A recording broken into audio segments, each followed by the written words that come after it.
where he refuses to apologize and say that I've always held a view that as the people who vote, we need to know the people we vote for on principle, on integrity, on who they are. And I felt that the process, the politicking process we have in Ghana doesn't afford us the opportunity to assess individuals for who they are so we can vote for them. We don't get opportunities of debate to hear them, speak on specific issues so we can assess them. We don't get opportunity to go back in the past and know people's position on specific issues so we can assess them and vote for them. However, every now and then, people give us an opportunity, they themselves serve themselves to us on a silver platter, and we then know them for who they are, and we keep it at the back of our heads. And for me, that is what Agyemang has done. He has shown us who he is. He has told us with his own mouth his position on gender. Because let nobody kid around. The only reason why our president's age has never been an issue and will never be an issue is because he's male. When Professor Naana Opoku was named as the running mate,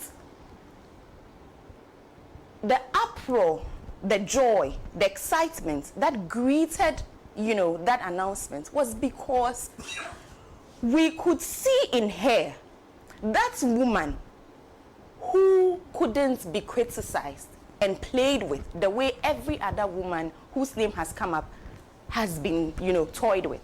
And here, allow me to mention a few. If you don't call, we literally called her a witch. I sat in my house, in my living room, and watched an interview of a woman interviewing her and asking her, "Unya beifo?" Right? Now, look at the personality of Professor Naana Opoku. Take the things that make her a woman away and make her a man. She's competent. She's qualified. By any stretch of imagination, by any standard. This is a woman that has been trailblazing from since. Now we have this woman, and even her, you have personalities like Agyemang, managing, and I'm using the word managing to find fault, to ridicule her. Even a woman like Professor Naana Opoku. Who should we bring? Which woman should we bring again? Somebody from the skies? Should we go and bring an angel? What should we do as Ghanaian women to finally show that we are here? If we can have Professor Naana Opoku, even Professor Naana Opoku being ridiculed in Parliament, then which other woman should we go and bring? Please tell me. Who should we bring? Who? Listen, I have to say that feminist organizations have spoken. I have seen press statements issued by organizations condemning what Agyemang did. If he doesn't see what he has done, we see him. We absolutely see him. Now let's speak to the specific things he speaks about. He says what? She's old. Funny. Your president is older. I won't even waste my time on that. You say what? Absolutely not. A waste of everybody's time, actually. You say what? She's what did he even say? That she didn't add to the tickets or whatever. Listen, me, I say it everywhere. Everybody who went to school with me, from nursery, primary school, university, every university I've been to, my math is not the best. English, nobody can come close. I say it on authority with my full chest. But math, everybody knows. Math, dear, nah. Even me, if you give me the election results and I look at it, 2016 performance, 2020 performance, even me sitting here, I can tell Agyemang that perhaps, if his English is clear, his English is not good and his math is not good, what should we do with him? Because the facts speak for themselves. Facts are sacred. Figures are sacred. Numbers don't lie. Central region, We shot from what? 3 to 9 for the NDC. 3 parliamentary candidates to 9 parliamentary candidates. 14. The difference is 9. You see, I told you my math is not good.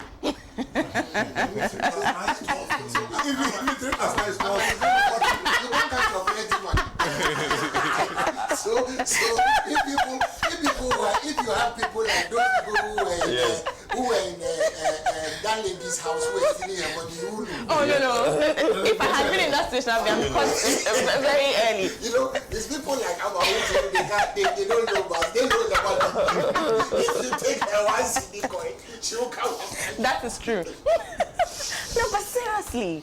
So an appreciation of 9. So from 3 to 14. Thank you for the correction. Right? The facts are facts. Figures, numbers don't lie. In fact, I have seen signs, data that suggests that she has been the most successful in terms of the numbers in the central region for the NDC. Take it as far back as you want to take it. Go and look at the numbers. Agyemang, free homework for you. Let's take that aside. You speak about the fact that in, the ministry, she didn't do too well. She didn't complete E-blocks. Well, for me, just the fact that you mentioned her name and mentioned E-blocks, the construction of E-blocks in one sentence, you've made the point for me.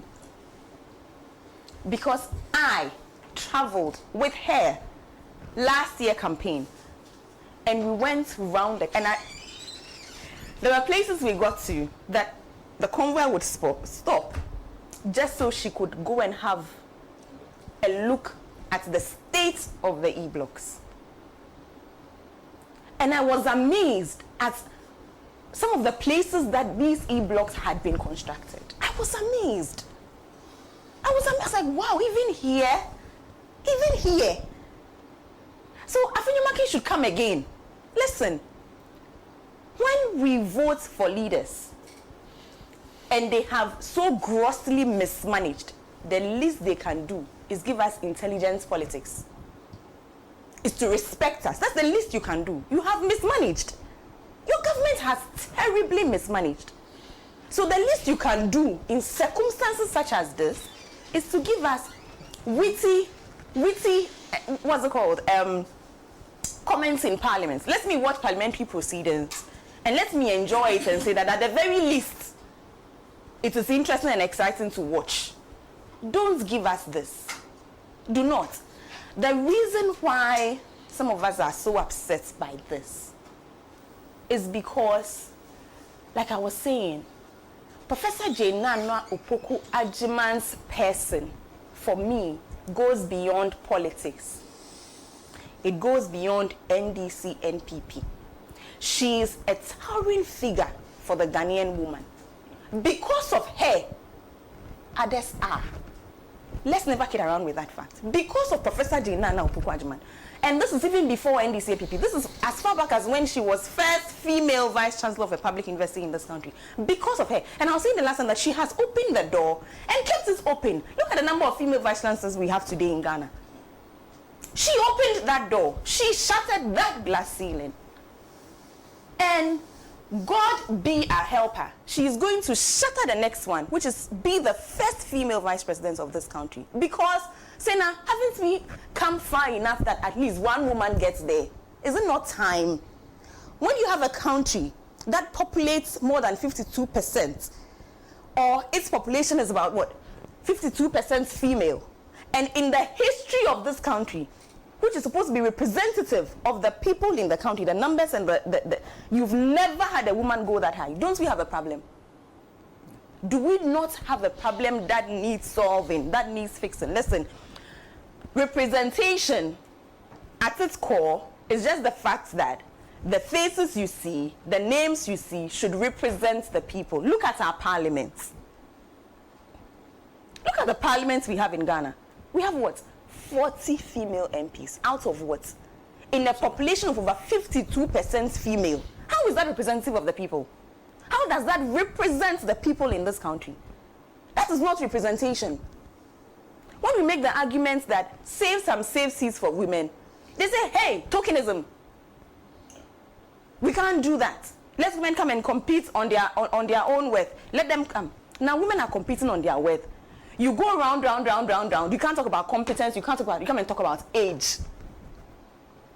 On the campaign, all of us fell sick, myself included. I ended up at the Spintex Community Hospital.